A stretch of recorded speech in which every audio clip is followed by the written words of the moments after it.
Hi guys, welcome to Authentic Drummer. Thanks for watching.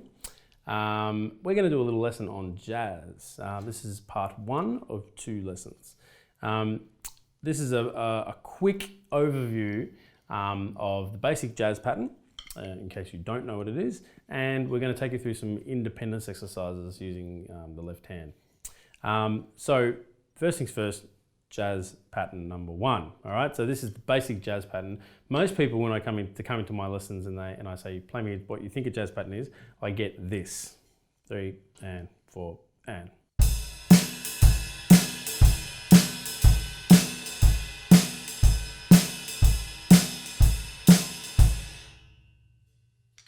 Okay, in theory, it's not too bad, and it's got the idea of the jazz.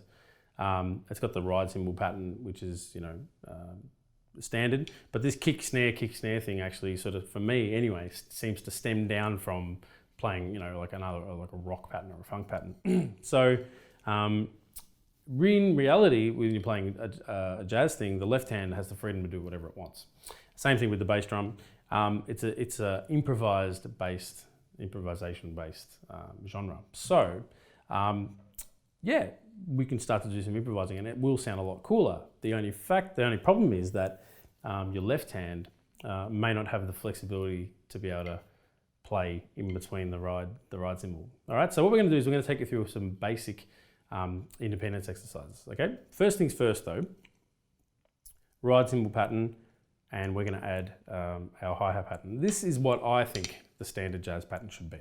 Okay, so hi-hat is going to be on beats 2 and 4. So it's going to be like 1, 2, 3, 4, 1, 2, 3, 4, like so. Okay, and then you'll have in the ride cymbal, you're just going to have 1, 2, 3, 4, 1, 2, 3, 4.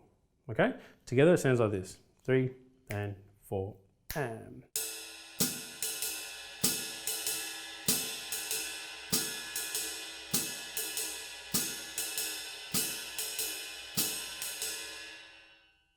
All right, so it's pretty straight ahead, okay? That gives you now a really nice foundation to be able to do some other stuff with your left hand and your bass drum, okay? Where do we start? Let's start with some of the exercises on the PDF that is attached to this lesson. There is numbers or letters A to G, all right? And I'm gonna play through each one of them, and I'm gonna do each one 4 times, and then I'm gonna have a little break in between each one. I'm just going to keep the hi-hat going so the groove is still there. Okay. Okay. So this is A. We're going to start with some quarter notes on the snare drum. Here we go. After 4. 1, 2, 3, 4. One, two,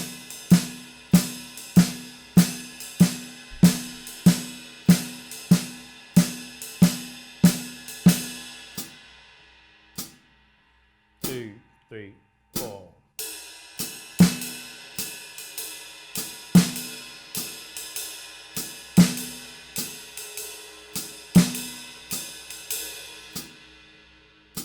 One,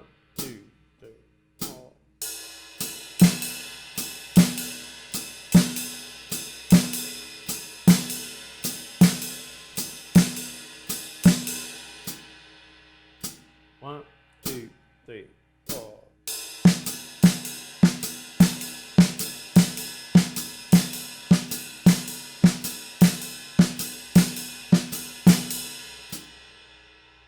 One, two, three, 4.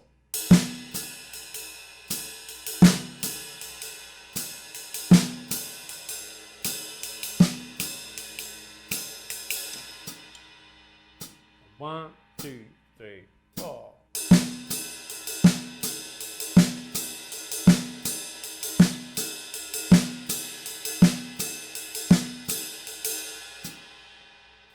One, two, three, and.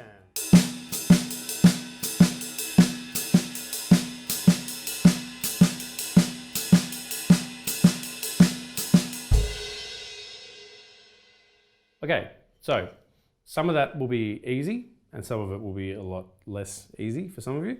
It's surprising what is suddenly uncomfortable when you try this stuff. So get into it, see how you go. I find one of the most common things that I play on the snare is the offbeat. So if you're looking at a triplet and one and yeah. The last one is the one that gets used quite a bit. Okay, so if you look at something like letter D, which is where it was like on the offbeat, so 1, R2, R3, R4, R1.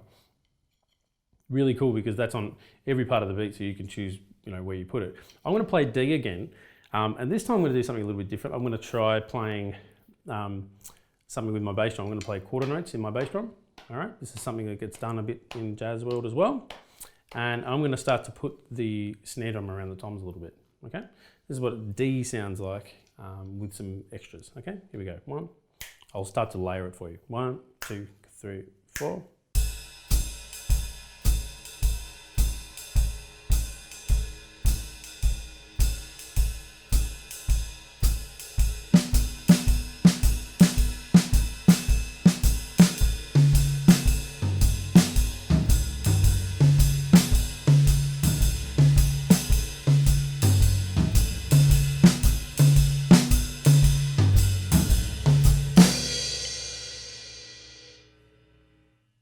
Okay, so already that's a much more interesting sounding pattern than just your standard boom, gap, ga-doom, gap, ga-doom.